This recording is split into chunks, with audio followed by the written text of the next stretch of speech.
Assalamualaikum warahmatullahi wabarakatuh. Di sini saya akan menjelaskan Ibnu Taimiyah. Jadi yang sudah saya jelaskan kemarin, sekarang saya juga akan menjelaskan lagi sekilas tentang Ibnu Taimiyah. Biografi Ibnu Taimiyah. Biografi Ibnu Taimiyah lahir di Haran, Senin 10 Rabiul Awal pada tahun 661 Hijriah. Jadi kalau di konversi Masehi yaitu bertepatan 22 Januari 1263 Masehi dan wafat pada 20 Syawal 728 Hijriah.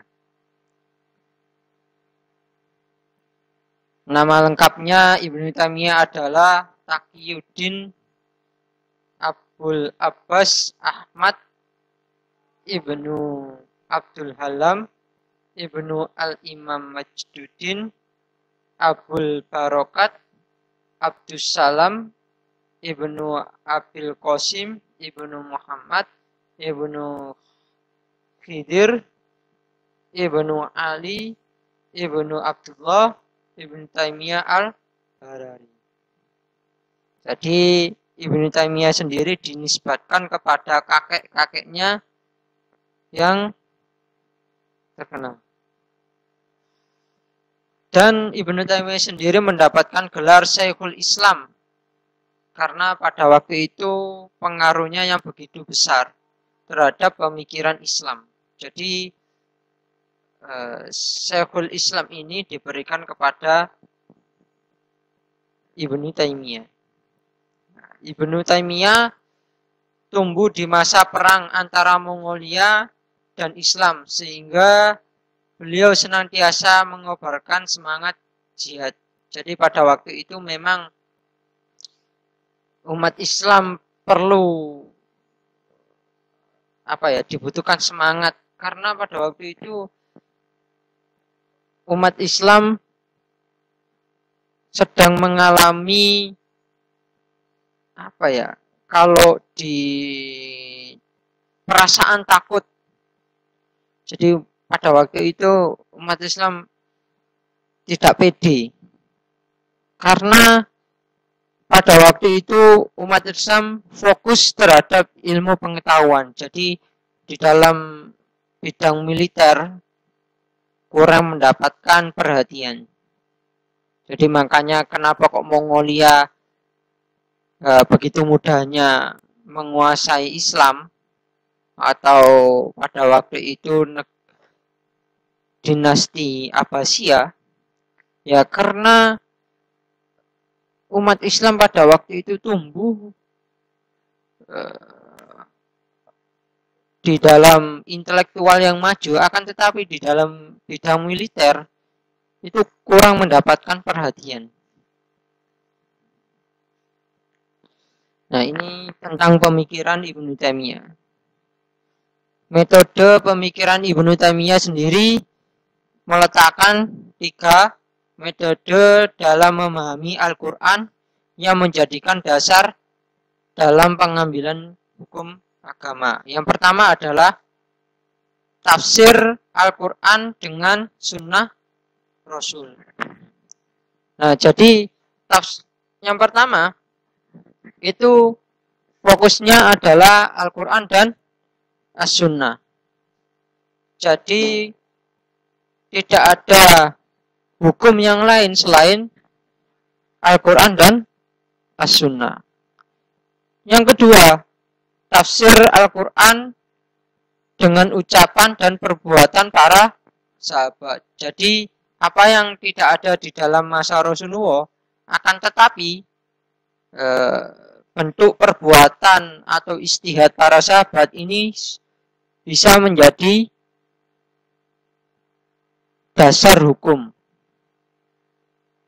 Contohnya seperti sholat jamaah terawih di bulan Ramadan. Di masa Rasulullah itu tidak ada, akan tetapi di masa Sayyidina Umar ada jamaah sholat terawih. Nah, ini bisa dijadikan sebuah hukum.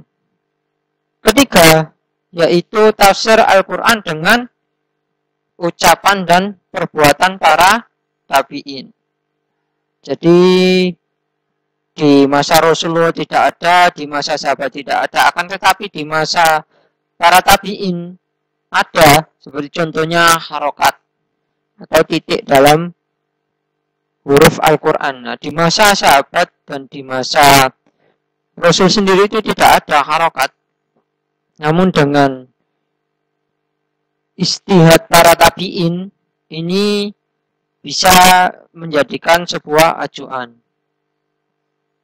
Nah, ini konsep teologi Ibnu Taimiyah. Yang pertama adalah rububiyah, yaitu bentuk pengesahan Allah terhadap tiga macam. Yang pertama adalah al-khaliq, kepemilikannya, al-malik, pengaturan, dan at-tabir sebagai Allah pencipta seluruh jagat raya ini. Dan dialah yang mengatur semua ini.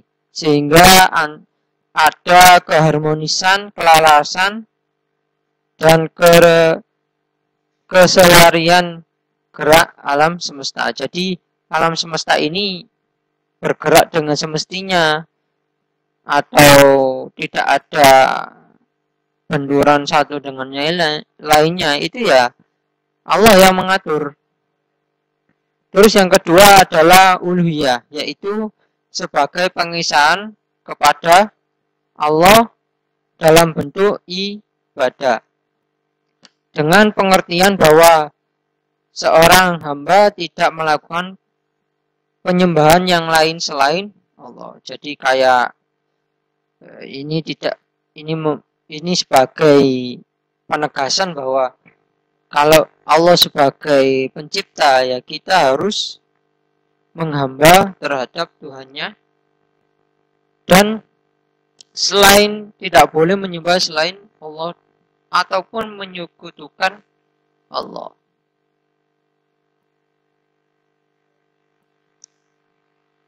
Yang ketiga adalah tauhid asma wa sifat, yaitu bahwa nama-nama sifat Allah yang telah ditetapkan kepada Al-Quran sebagaimana ia menamai dan mensifatinya dengan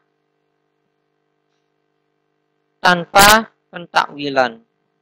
Jadi seperti Ar-Rahmanu Ar-Istawa, ya seperti itu.